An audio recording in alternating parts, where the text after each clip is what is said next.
This is Man-at-Arms, and you are listening to the Masters of Grayskull. Thank you, Mr. Gary Chalk, as Man-at-Arms from the 2002 He-Man and the Masters Universe cartoon series, for giving us that promo. I'm, of course, TFG1Mike. Joining me is OptimusSolo. Hello, sir. Hello. We just want to put this at the beginning of every episode for Masters of Grayskull. We dedicate every single episode of this to the memory of Dean Steffen.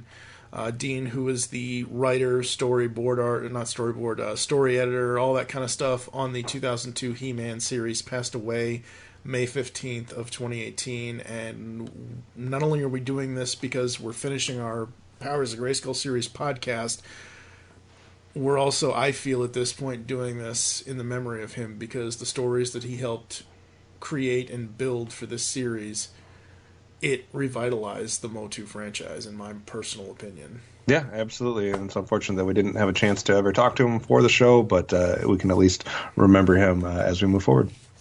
Absolutely. And now, on with the show. I am Adam, Prince of Eternia, defender of the secrets of Castle Grayskull. This is Cringer, my fearless friend. Fabulous.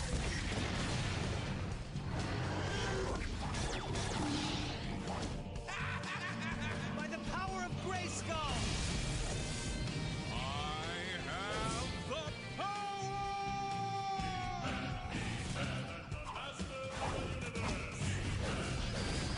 Hello, this is OptimusSolo, and welcome to the 115th chapter in our Powers of Grayskull series. With me for this journey into the Masters of the Universe franchise is TFG1Mike. Hello, sir. Hello.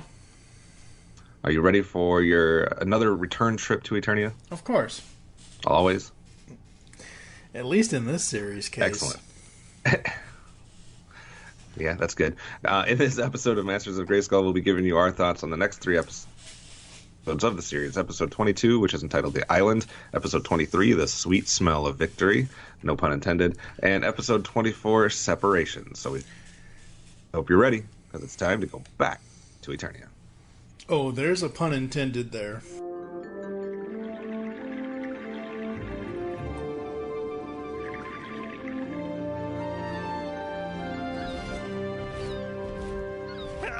Catch more fish than you! In your dreams. Yep. All this sunshine's quite a change from the old days. Used to be a day worker down in the Spalian mines. Now, how about you? Teacher at arms, Eternian Kingdom. No kidding. You ever meet King Randor? Used to call him Randy back when he was a cadet. He and Duncan were my favorites. This kid, Duncan, he ever amount to much? You might say that. He heads up the Masters of the Universe. You don't mean Man-at-Arms? Mm-hmm. Gotta get ready, fry a few of these up. He's coming for a visit. Man-at-Arms coming here? My cousin Clawful's boss would be mighty interested in that information. So, why don't you give him a call?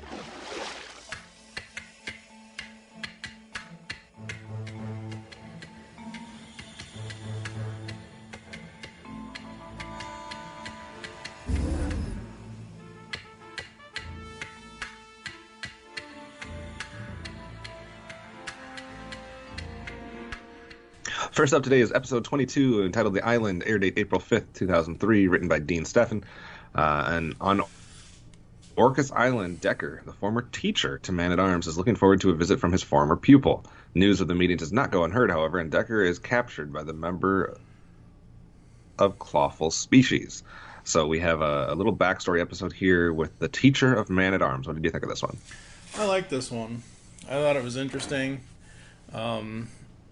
I know I've heard Decker's voice before, not necessarily that I can remember where from, but it's a voice that I think I know. I think it's interesting that, again, you're using the mythos, you're using the characters the way they should be used, and the fact that you don't have to rely on Skeletor doing every little damn thing. Yeah. I mean, technically, I guess in the background, Skeletor was supposed to be in this episode, because Clawful's cousin or brother or whatever the hell, is like, oh, my blah blah blah works for this guy, and Right. So I guess technically Skeletor is at not necessarily the heart of this, but he's on the ass end of it anyway. But for the majority of the episode, it's the Crabs versus the Masters. Yeah, that is true. Just so you're aware, Decker is voiced by Blue Man Kuma. Aha! I knew it! Who did the voice of Tigatron and Beast Wars. Yep. And Beast Wars. Yep, So, among other things. I knew I recognized. I gotta love Blue. So that's where you recognize that voice from. Yeah, like you said, it's the Masters against the Claw people, the Crabs, I guess. But I like Decker. So Decker is a cool character. I think he has a good look for sure. I like the eye patch. I like the long white hair. It looks cool. It's kind of in comparison to the African American skin tones and everything. So I think it's a cool look for a character. And I think it's decent character development for Man-at-Arms or Duncan. Yep. Kind of showing some of his backstory. So I like that part. That's the part of the episode that I like, is the interaction between the two of them and Decker's appearance just in general. Mm-hmm. And hey, Skeletor's in the series again, barely, with a cameo at the end. That's about it, though. I got to come down a little bit negative on this episode because I feel like this episode is out of place. I feel like this episode belongs in like the first handful of episodes of the series. Mm-hmm. Like, it doesn't connect to any of the stuff that we've been seeing lately. It doesn't really have any of the other masters, so to speak. It's got, just one of the original villains. And it doesn't connect to what we saw with the Snake Pit or any of that mythology. So I feel like this backstory into Man-at-Arms should have come much earlier in the series, like maybe in the first 5, 6, 7 episodes, something like that. That thing, that monster that they summoned, the crab summoned. The jellyfish, essentially? The jellyfish. I think that thing looks stupid as hell. It has no form. I get it, it's a jellyfish, but it's just like, I don't know how it's walking. Is it hovering? Is it shooting like these 1,000 million quills or darts at them? I didn't dig that. And I think my main problem was, so basically Man-at-Arms, spoiler alert here, Man-at-Arms gets shot with some of these darts, poison darts, quills, Yep. whatever you want to call them. And at first he's like, I'm fine, no big deal, I got armor on.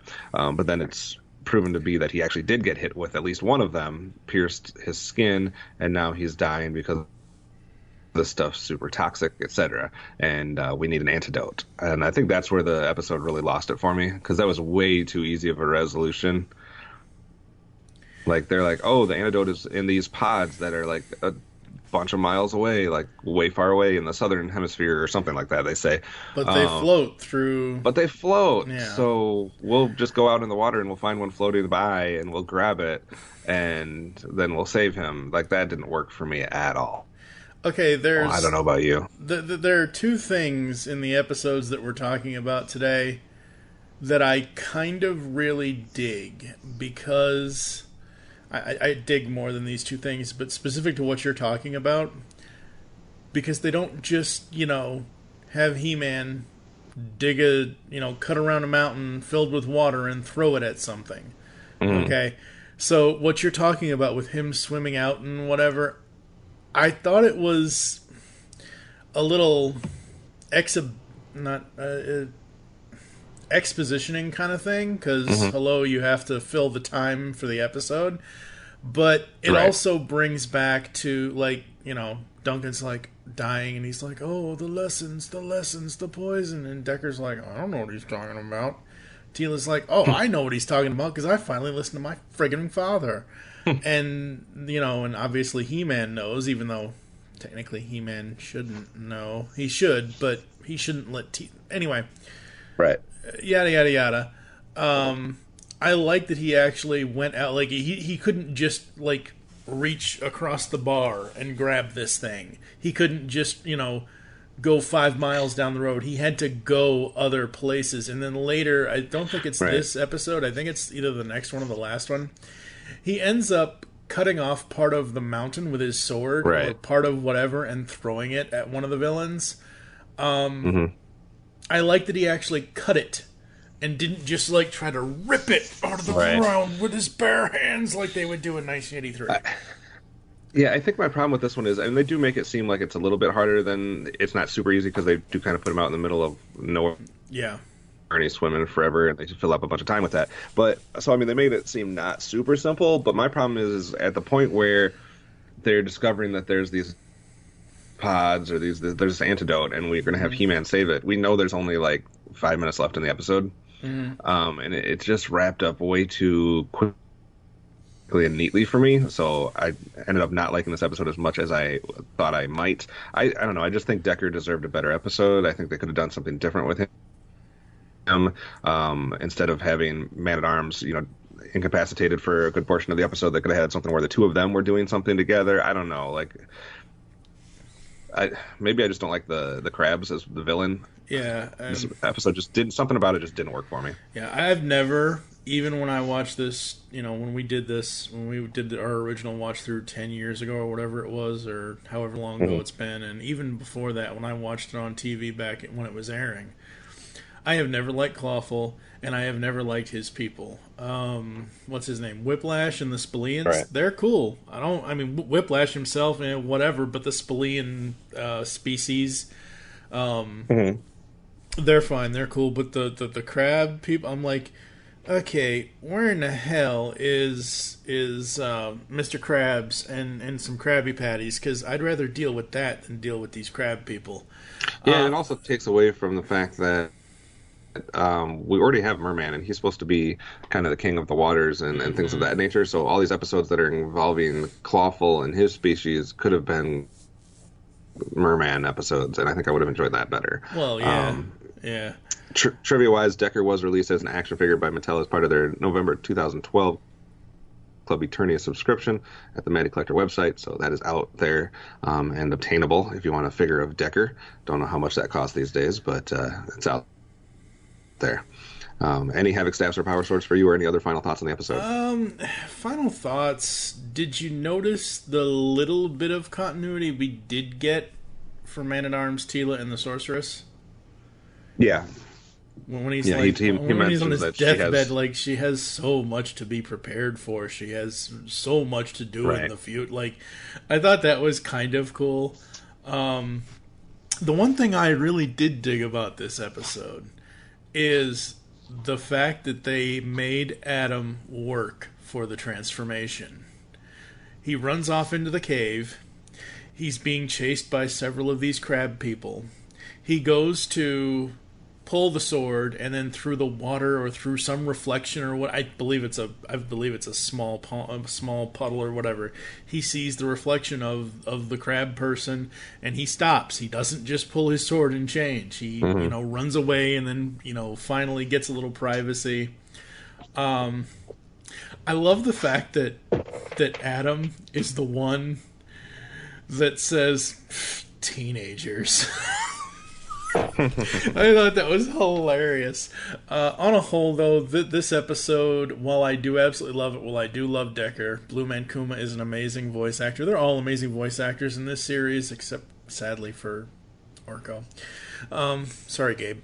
But it's one of those things where this is very much, as you said earlier, it kind of feels out of place, especially after the last episode, or the last couple, with all the continuity. Havoc staffs, power swords. I'll give a power sword to Adam and He-Man, or Adam/He-Man, because what I just said. I'll give a power sword to Decker because I think he's really cool.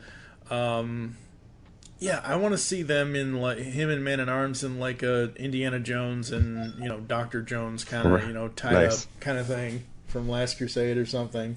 Yeah, which they kind of were here, because they're like, oh, remember this? And then they start fighting. Teela's like, the hell's wrong with you guys? And she doesn't get it.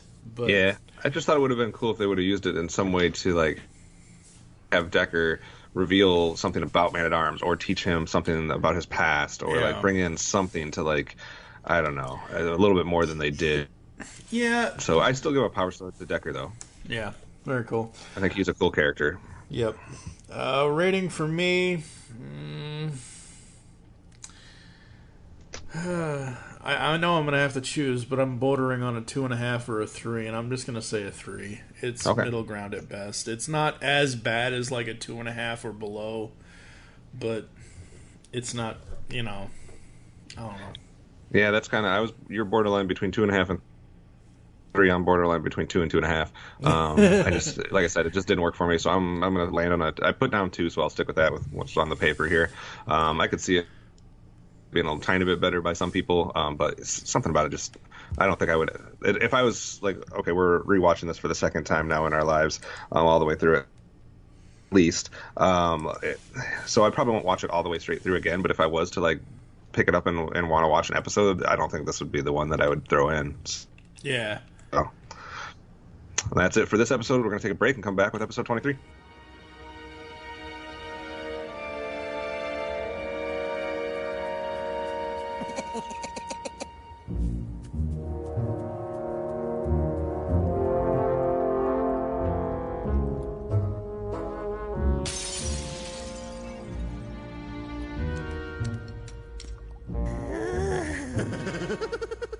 You hit the jackpot this time, Oedipus.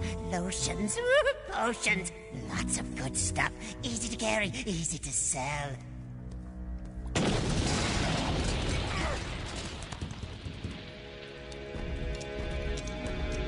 The evil warriors of Skeletor. These guys are like legends. Oh, Oedipus, what you wouldn't give to be one of them.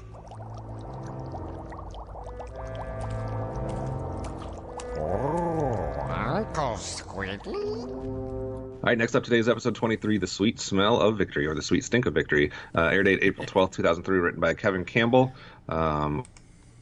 Oedipus, a petty Eternian criminal, witnesses the evil warriors victorious over the masters of the universe. That's a terrible plot synopsis. Basically, Oedipus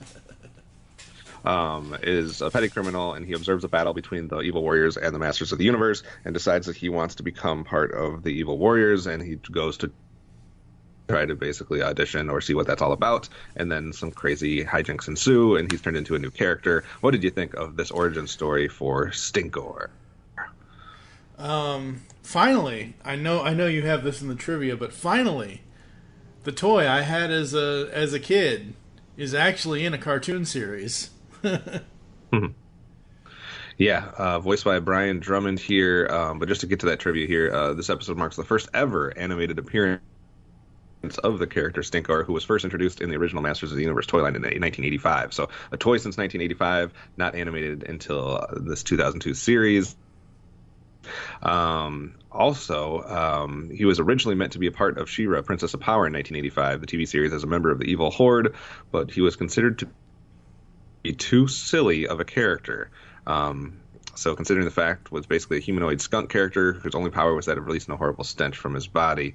So he was never used in the She-Ra series. Obviously, He-Man had already concluded its run at that point. So, so this is where we get him. He's introduced in this series and was given a backstory to why he retains his terrible smell. So, your toy was finally animated. What did you think of his backstory in this episode? Man, I love it. I thought it was great. Yeah. I mean, finally we get, like, I understand back then, way back when, they weren't, they didn't really want to do that. But I mean, Hose Nose got an appearance in She-Ra, like Eternian Fireman, or Etherean Fireman, I should say, or whatever. But they didn't just throw the character there to say, hey, here's Stinkor, because Stinkor was a toy. Mm-hmm. They actually, I don't want to say they magical girl transformed him, but they kind of put a thing together where, like you said, it's a full-on character development thing. Like, he starts off as this one basically Lukey-like character, And, or honestly, he reminded me of a cross, even though it's not really a cross, between Lukey and Imp from She-Ra. I have a different comparison I'll make, but more impish than Lukey, but yeah, and then turning him into Stinkor, that's like he just wants to. It's actually 3 levels of this, because you start with Otifus, and he becomes Stinkor as a character, but without the armor that he eventually has in the final reveal as the evil warrior Stinkor. So once he gets his whole gear, so that he can withstand his own smell and whatnot at the end, final scene of this or whatever. So kind of like 3 stages of his transformation, which I think is very cool. Yeah. And I like when they do that with characters where they have a different look or a different appearance than what we're used to, and then they kind of show how they get to where they are the person we know.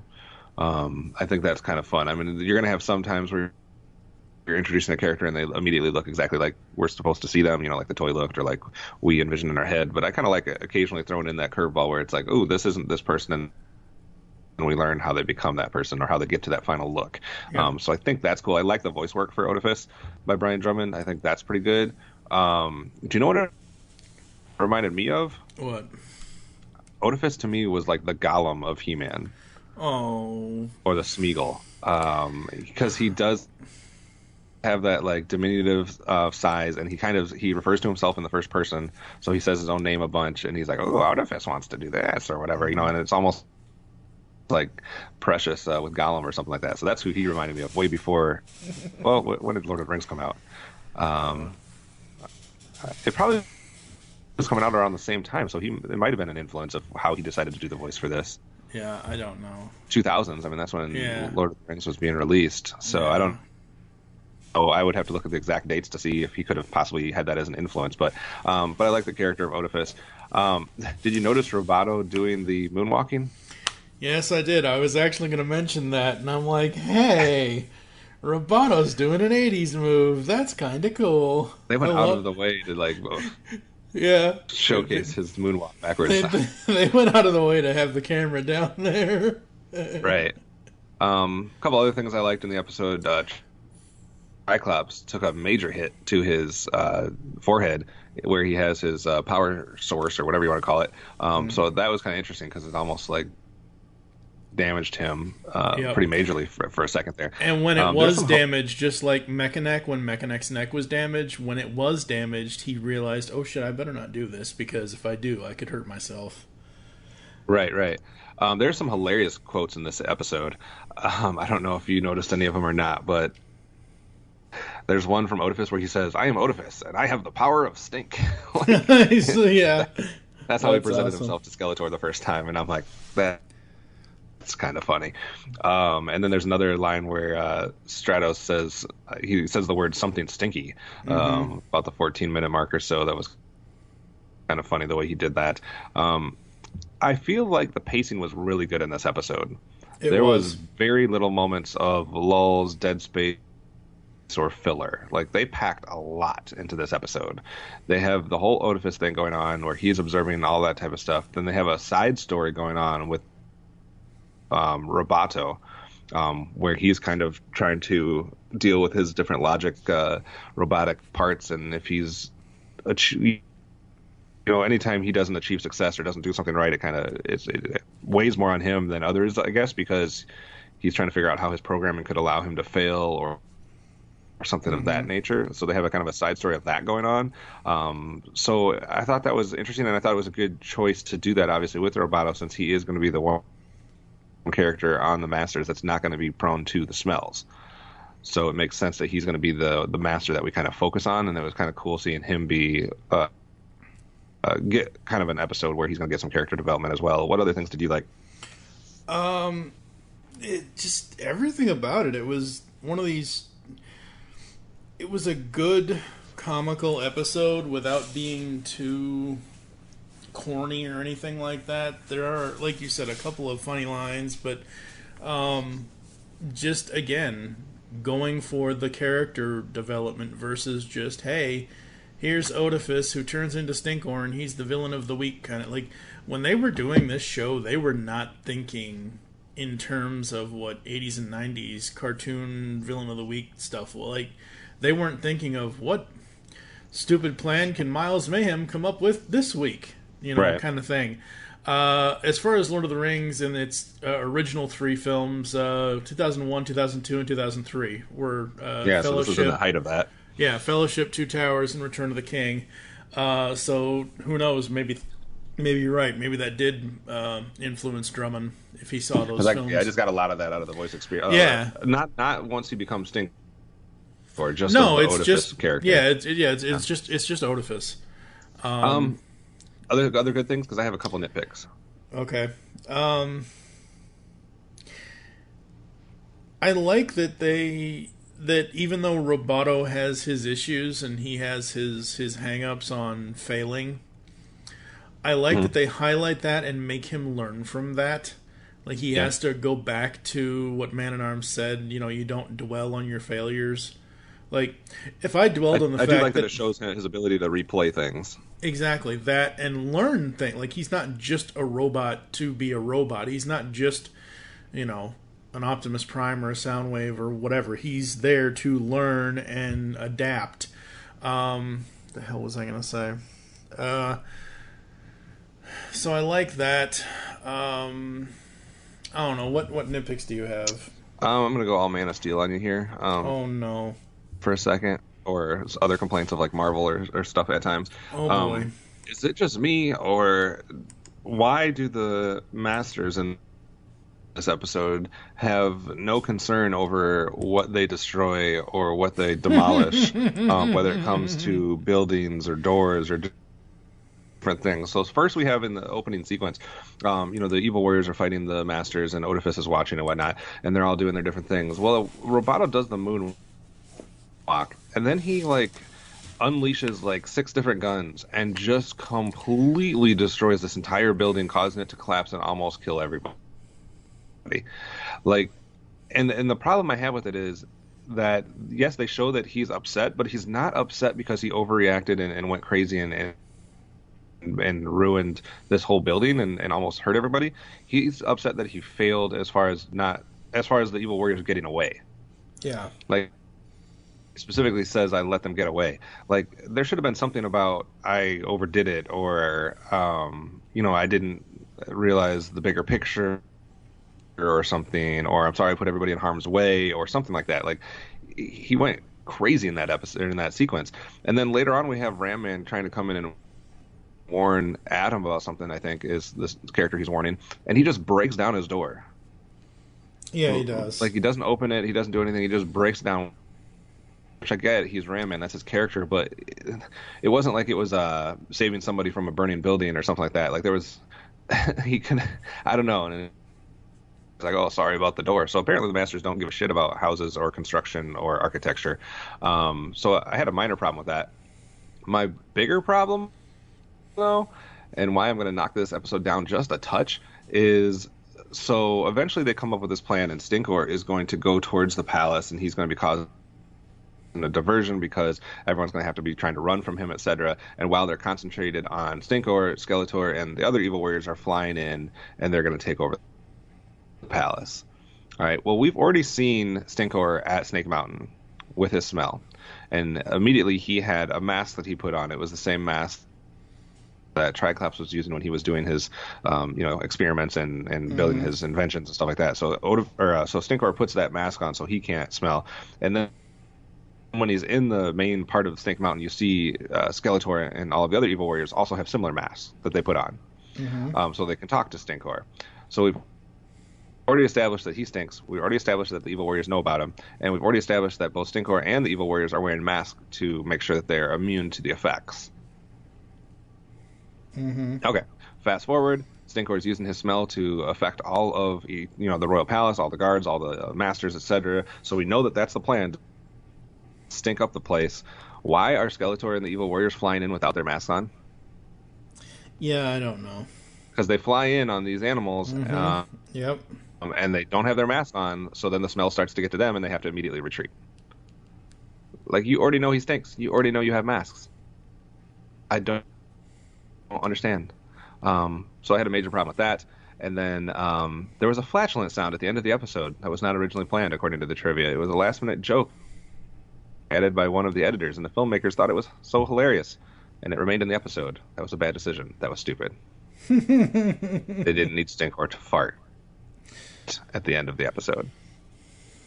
So that was where it got a little bit cheesy and a little bit childish, where I could understand like that part how they wouldn't want that in the original She-Ra or He-Man series, but this episode did a good job of not making the character cheesy or whatnot, and then they had to add that at the end, which I think not destroyed all their work, but it was like really you're doing pretty good job of not making him comical, and then you make him fart at the end. And it's the problem with that is also it's after he's revealed in kind of this badass gear and this badass outfit. So it's like, oh, now Stinkor has finally armored up, and here's his, like, we're going to show a shot of him in all his glory. And then they're going to have him fart. Yeah, they should have had him fart way earlier. So, yeah, it should have been, like, immediately at the beginning or something. I don't know. Like, so those are my problems. Any nitpicks for you or any Stink Mountain moments? I don't know. I mean, I felt that the episode was... It's still a good episode. It's still a good episode. I actually, you gotta love technology, folks. Normally I watch these the night before we record or something, depending on how many episodes we have to record kind of thing. Mm-hmm. I was dog-ass tired last night. I woke up at, 5, 6 a.m. this morning. Just rolled over, pulled my phone out, and went to YouTube on my phone and just watched all 3 of them on my phone without having to get up. Of course, I still have to get the audio for the podcast, so I've watched these episodes 2 times within 7 hours.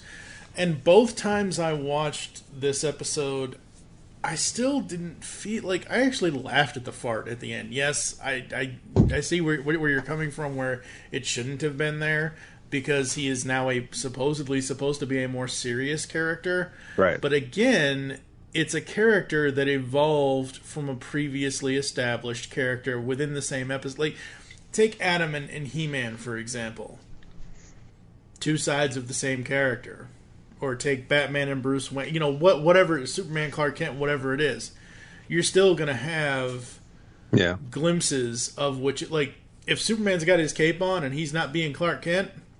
There's still going to be a time when no one's really looking that he's going to have some sort of Clark Kent tendency because he thinks he can get away with it. And I think that's, even though they say it was just a joke at the end, I think that's kind of like the Oedipus coming out, because even though he wasn't a stupid, silly character, he was kind of like this character that wanted to be super evil.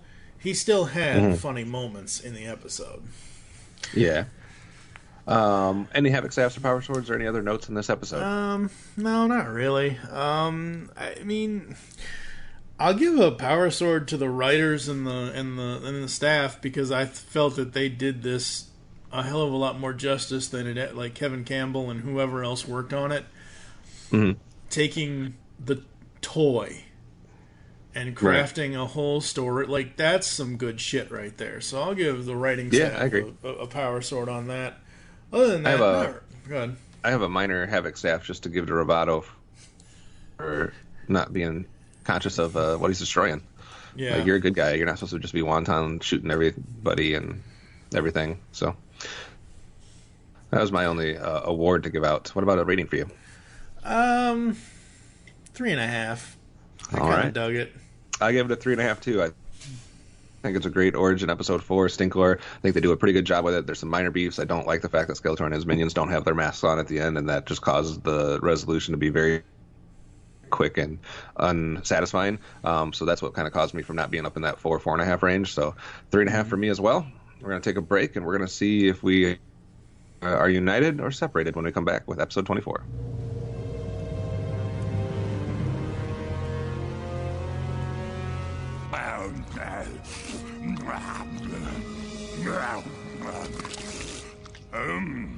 Much tasty. You are the most disgusting. Now see what you've done. Not my fault we share stomach.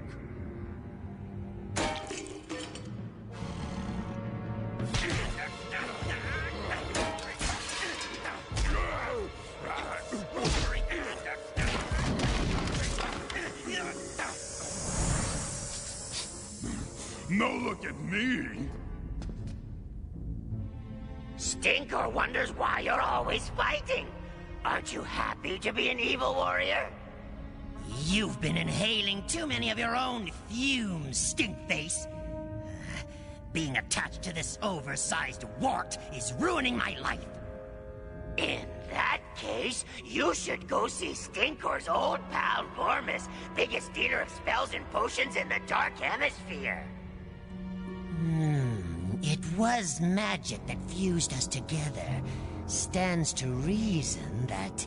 Where we find this Vormus? Stinkor will take you there. That's okay. We find him ourselves. It looks bad, Your Majesty. Courage, Duncan. We've never lost a battle to this enemy before. Well, there's a first time for everything. Our move, Adam.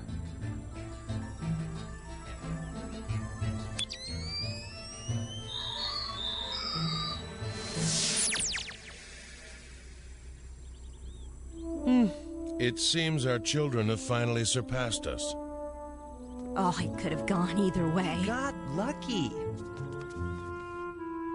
Yes! Last up today is episode 24, Separation, written April 19th, 2003. I think we know the writer. His name is Larry DiTilio. In an effort to separate themselves, Tuvar and Badra, still trapped in the single form of Too-Bad, seek out the three pieces of the Triad of Decidium to try to separate. So this whole episode is about Too-Bad trying to separate back into their separate forms, and the Triad of Decidium, which is going to allow them to do that. What did you think about this plot in this episode? Wow. Again, another episode with virtually no Skeletor. Right. You start out at Snake Mountain with them eating, arguing, whatever. You end with them eating, arguing, whatever in the middle.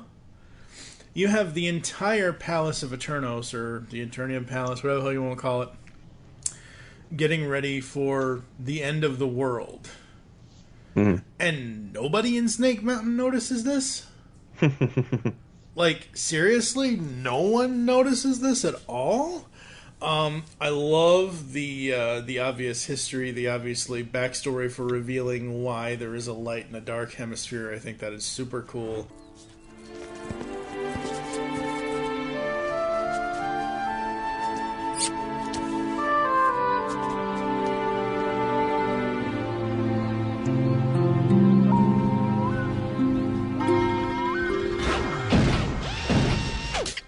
Something about the game troubled you? Seeing Prince Adam and Tila with their parents has brought back memories of my own family, now long gone. My data tracks indicate this unit you call family constantly creates new members. Logically, some of your family should still exist. You were right. I must seek out these new generations.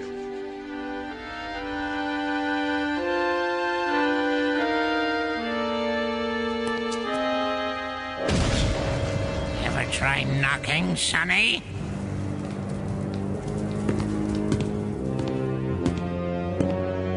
We require... Spell of separation! So you do? Well, just let me check the archives.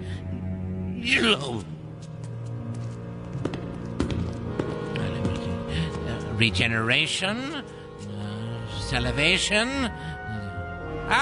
Here we are. Separation. The great spell of separation. Sounds like it'll do the trick. Requires 3 artifacts to be joined together at the Well of Darkness, and then... Oh my, no. I cannot sell this at any price. You got that right.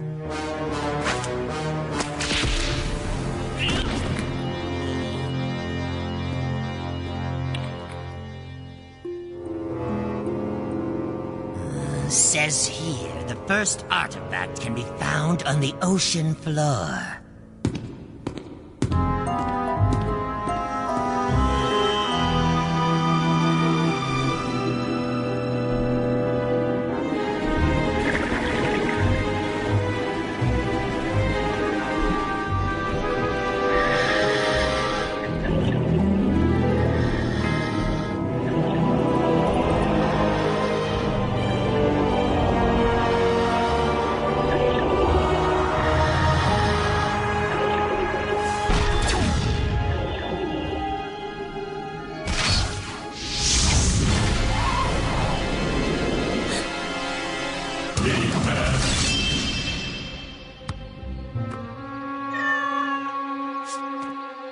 Ready, boy? Prince Adam, He-Man is needed in Castle Grayskull at once. Something big is up, Cringe. By the power of Grayskull!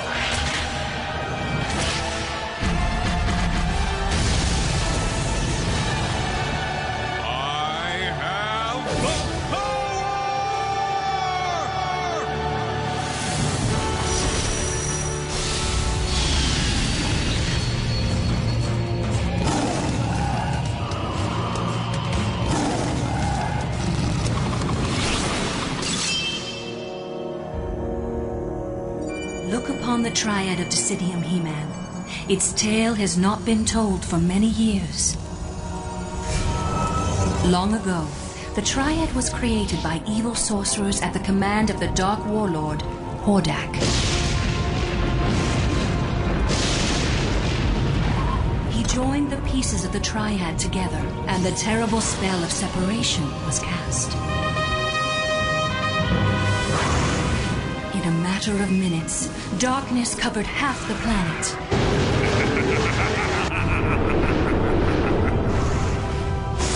The creation of the light and dark hemispheres. Yes. Hordak assumed his evil legions would thrive on the dark half, and one day conquer the realm of light. But the energies he released proved too powerful. Realizing that even his own evil existence was in peril, Hordak commanded his minions to stop the spell. Though the triad was indestructible, they were able to separate the pieces, scattering them to the farthest corners of Eternia. Thus, the planet was saved from total devastation. The artifacts remained hidden and were eventually forgotten. But now someone has found the first piece and, I fear, seeks the other two. But why? Even Skeletor isn't mad enough to destroy the whole planet. The thief may not realize the true nature of the spell. But if he succeeds in reassembling the triad, our world is doomed. Then succeed he won't. It's in the trivia, but, you know, I can't help but mention fucking Hordak. Come on, damn it! This is the first appearance of Hordak. Whoever, this has nothing to do with Mike Young Productions or Dean Steffen or anybody that was working on the show. Whoever the hell is at Cartoon Network and canceled this thing before they got to implement whatever the hell was going to happen in season 3. Fuck those guys, because this show should have continued on. Damn it! I see Hordak and I later. Well, obviously Yeah, much later, but it's one of those things where I see Hordak now and I'm like, oh damn it, so much lost potential. But this episode was super cool. Yeah, absolutely. The Triad of Decidium, trivia-wise, that's Latin for division or separation. And yeah, first appearance of Hordak in the new series, and the first time the origins of the Dark Hemisphere is revealed in the entire franchise. So very interesting there. I think this is good for a couple different reasons. Number one, it's always good after a character makes their debut in a main episode, like we got with Stinkor in the last episode, to then the following episode have them appear in like a small part or a cameo. I think that's always good for continuity. So you get Stinkor here, who is basically telling Too Bad about somebody that knows a spell or knows kind of tipping them off on how they might be able to separate. So I thought that was good use of Stinkor and adds continuity there. I have just Hordak in all capital letters with 4 exclamation points. Exactly. Because that was cool. You don't really get to see him do much. He has a laugh, and you get to see him basically creating the Dark Hemisphere, but that's about it. But it does kind of... It's an interesting point, and I can just imagine if you were watching this series back in 2002, what it would have been like. You know, put yourself... Or I guess this was April 2003, but put yourself back into 2003. If you're a He-Man fan and you've grown up on the Filmation series, maybe you watched She-Ra, maybe you didn't. You know, regardless of if you watched New Adventures, who knows? But this series comes along, and you're like, oh, an updated He-Man. I feel like that this is the moment in the series, you know, right here in episode 24, where your mind is going to be blown, because now it's a direct correlation with Hordak, which is a She-Ra character in the He-Man show. And I'm not saying that there wasn't intermingling in Filmation in the She-Ra series. Like, you got some little bits and pieces where Eternians were present, or you had some connection there, but not in a He-Man show. And the idea that Hordak is this all-powerful being, or possibly more powerful than Skeletor. I mean, this moment just has to have your head spinning when you're watching this in 2003. Like, what's going on? Yeah, like, ooh, Hordak, yay! This means the whole mythos is going to, expand, and sweet. Yeah, because you know, and I don't know, but I'm just gonna say you as in quotation marks. You know that if they were able to continue, they would have brought in Etheria. They would have brought in the Rebellion, the Horde. We might have actually gotten a good version of Bo. Because, I'm sorry, the current... Oh, God, I can't. I can't, Netflix. I just can't. Old man. Oh, it's so horrible. It's not. But it is.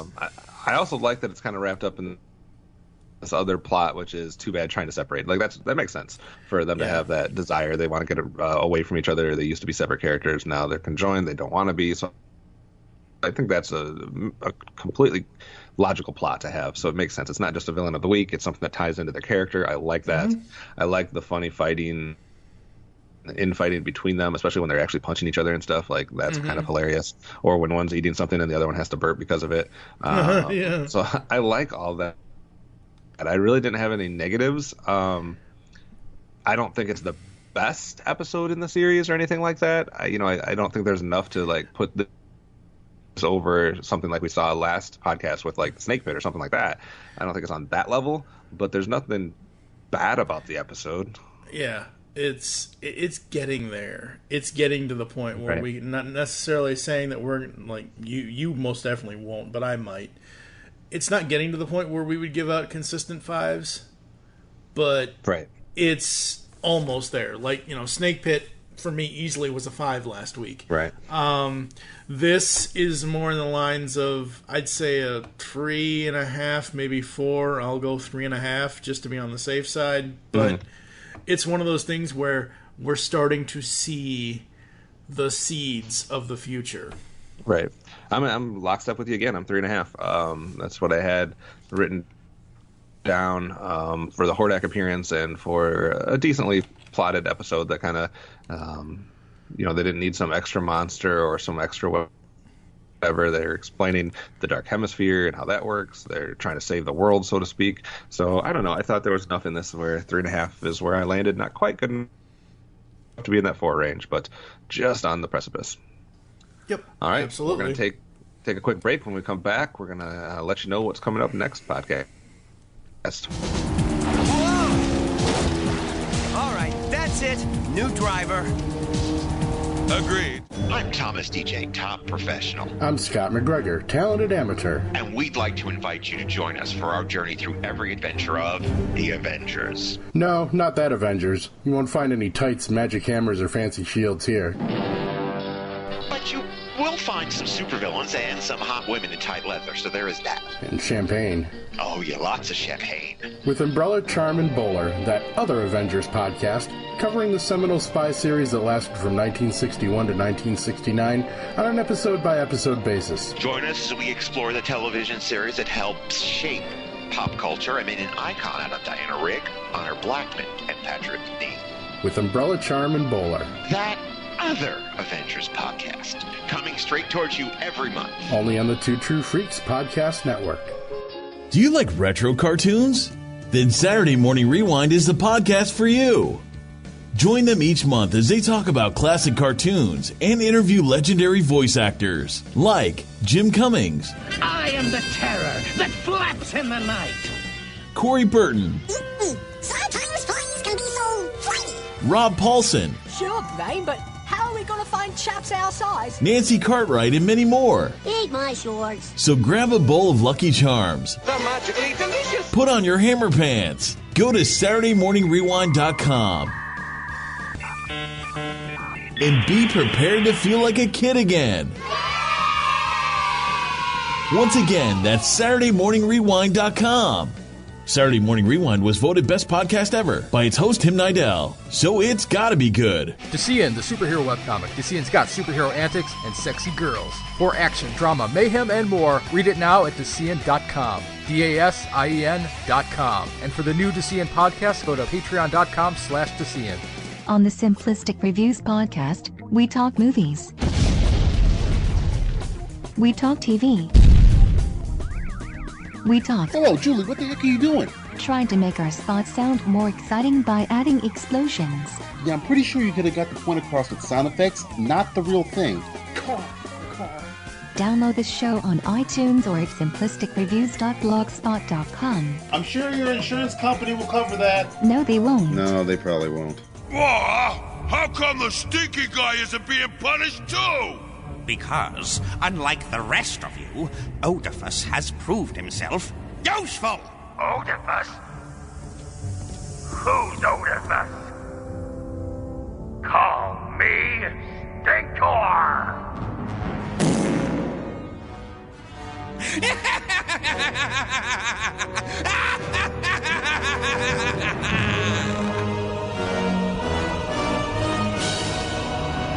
We are back here in Masters of Grayskull, episode 115. That's going to do it for us. Any final thoughts? Anything so far that we are almost pretty much done with season 1 of this series? Anything you want to tease for next time? Because that is our kind of final 2 episodes of season 1 of the He-Man and the Masters of the Universe. I'm just looking forward to it because we got a 2-parter coming up and a 2-part season finale, so to speak, and I think it's going to be this is where it kind of launches into season 2 and into the goodness that is the series even more than it has already. Yep, absolutely. Same here.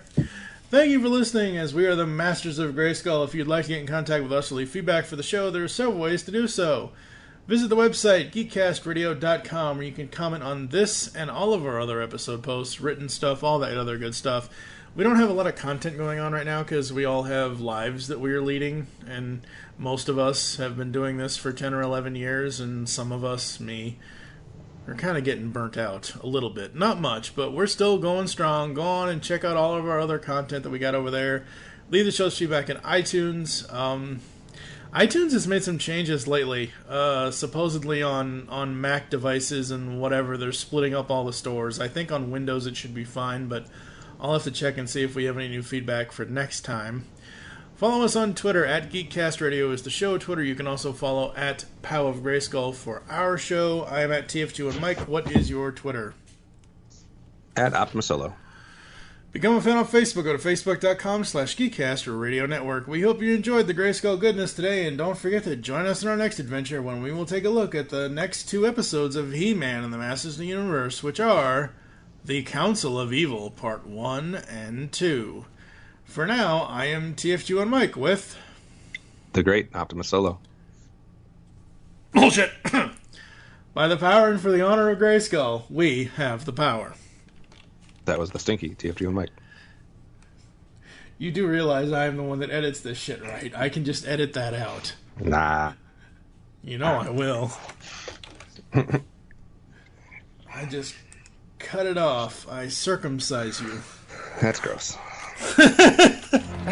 Teenagers.